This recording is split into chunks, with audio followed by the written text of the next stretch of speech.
When I was a teenager, I used to go to the Philadelphia Museum of Art, and I would walk around.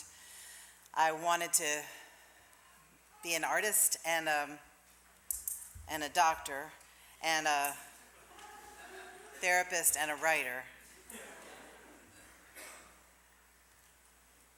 and a minister. They had a big room in which the ancient pillars of a Hindu temple had been rebuilt. So it was just like this enormous Hindu temple room. And I was walking through it, and I slowed down, and I heard, and I think you probably know what I'm talking about. I didn't hear it with my ears, but I heard it in my body.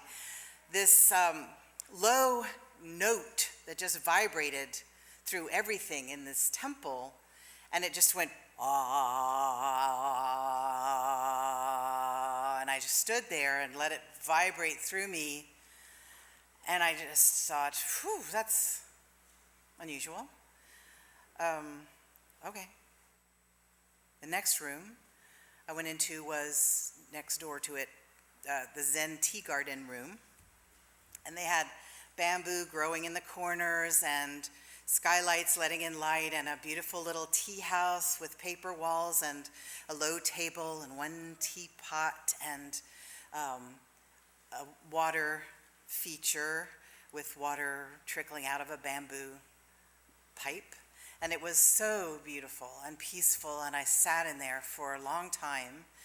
And then I went home, and I got a box, and I took all the tchotchkes, gewgaws, the bric-a-brac. I took everything off the windowsills and off the bookcases and off of everything, and made a beautiful minimalist bedroom for myself.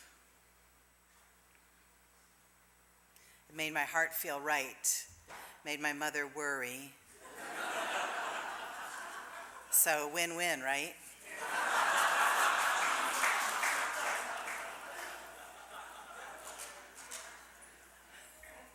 I told my dad about the low note in the Hindu temple. He said, he thought it was demonic.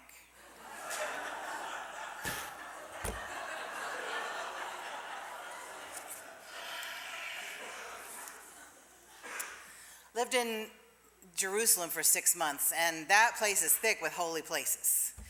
A lot of people feel like they know exactly where the crucifixion happened.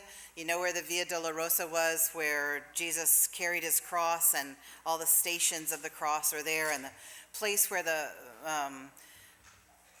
Last Supper happened. And then you go to Bethlehem, and they know this cave is where Jesus was born. No, it was this one over here. People disagree, but it's okay. But most of the main holy places came from Emperor Constantine's mother, Helen, who walked around in the town and just felt where places were holy and said, that's the place. And they said, yes, ma'am, and they made a church there. And she found hidden pieces of the 3 crosses from Golgotha, the 2 crosses where the thieves were crucified, and then Jesus' cross. And by a miracle, she knew which one was Jesus' cross, the true cross. And I know, I hear you feeling dubious, and I do too, but but you have to know, I just don't come from that tradition. I come from a Protestant tradition, and the Protestant word comes from protesting that tradition. So it's deep in my bones and blood. I can't help it.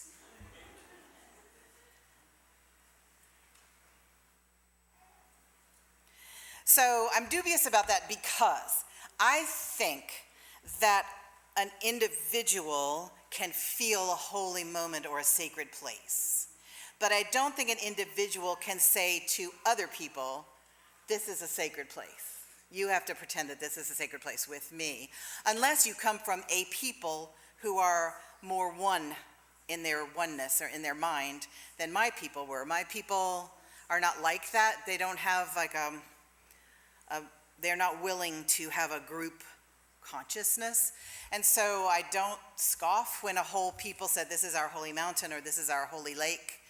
Don't mind when they all agree together. my people, Scots-Irish people, we all think Scotland is holy. We go there. It's got great Indian food. Because the native food stinks. I have to say, and I'm sorry to say. Just a personal opinion. It's got nothing to do with what you think about Scottish food.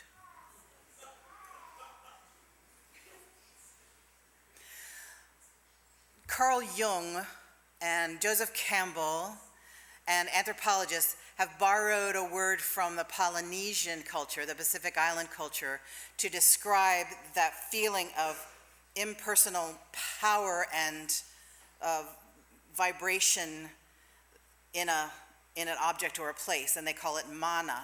This place has mana. And I think that we've all felt that at some point or another about something. Certainly, when I was a little girl, my teddy bear had mana. I had poured so much of my love into it that it was holy. And my sister could get me to do anything by threatening my teddy bear.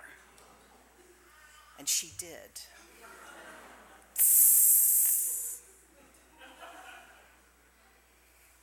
So a place with mana is sometimes singular and sometimes a community experience. Now, in the Jewish scriptures, there are stories of both. There's the story of Jacob's dream where he lay down on a rock that was his pillow, and at night he dreamed of angels coming up into heaven and down on a ladder, and he made a pile of stones in that place to mark that place. And other places during the Jewish scriptures, the people have an experience and they make piles of stones to mark that place. They're not the only ones that did that. We mark sacred occasions, sometimes with photo albums, sometimes with a party, sometimes with a tattoo. We mark a time or a place that has changed us and that is part of who we are. We mark the growth of our children on the doorposts. It's a holy moment when your children get taller than you. We did not have a party in our house, but I did let my 11-year-old younger son rest his elbow on my shoulder and say, "Hey, little mama."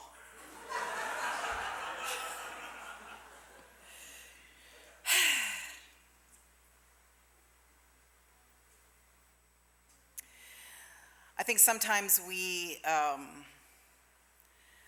plant a tree at a birth or a death. Sometimes we write a check in gratitude or determination. And those can be holy moments. And then I listen to that song that I love, "Everything is Holy Now," and I think, really everything? Because, I'm Unitarian Universalist, so I have oppositional defiant disorder. And so I have to go, seriously, everything is holy. I understand about the little bird, absolutely holy. I understand about water, the sea, everything Walt Whitman mentioned in his poem. But mosquitoes, roaches, cancer cells, prions, flesh-eating bacteria. I am not enough of a spiritual person to see the holiness in all of that, although some Hindus do talk about God as the creator and the destroyer, and all of those things have God in them, if you can see it the right way. I don't yet. Are some things just evil? I don't think so. But I really don't, right now, given the situation that we have, I just don't have the patience for philosophical discussion. I don't have the patience. Right now, there are things to do, and there are things that are wrong. And right now, many among us are really grieving and upset and horrified at the separation of children from their parents and at the incarceration of babies. And we grieve and we rage, and people are having their children taken away for doing something completely legal, which is coming to the border and asking for asylum, and people are having their children taken away for doing something that is a misdemeanor, which is crossing the border at a non-entry point for the first time. It's a misdemeanor. They're getting their children taken away. The babies are having to show up in court by themselves. We are, as a nation, vibrating with horror. You could see that yesterday. Now, I believe that we all want to say, this is not us. But there is a holy moment when you realize this has always been us.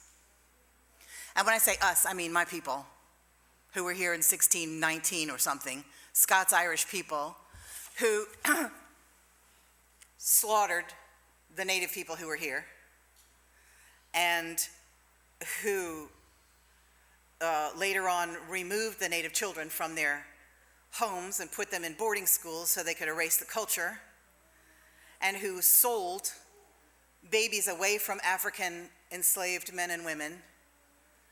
We separate children from their parents, and now we're doing it again. And some people are fine with it, I guess. There was a wonderful piece in The Onion about how to have a civil conversation about baby jails. You must look it up. So something becomes holy when it receives our energy and when we call on the divine to help us.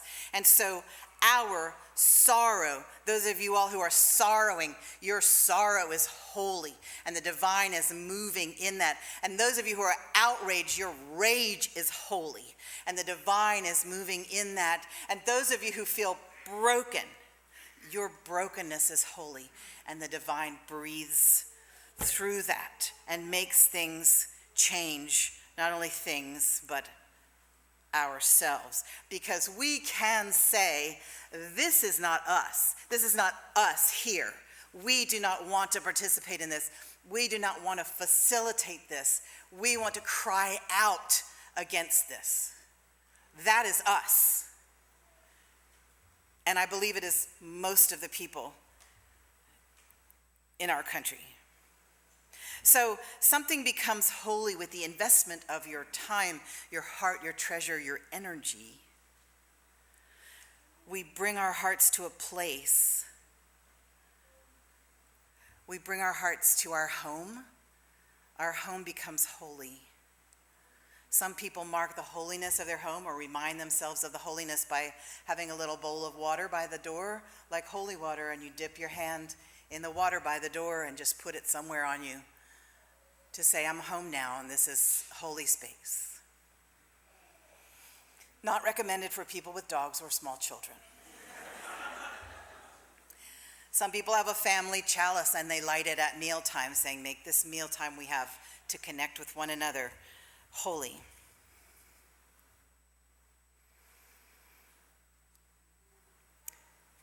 We can light a candle at any time or just close our eyes for a moment in gratitude.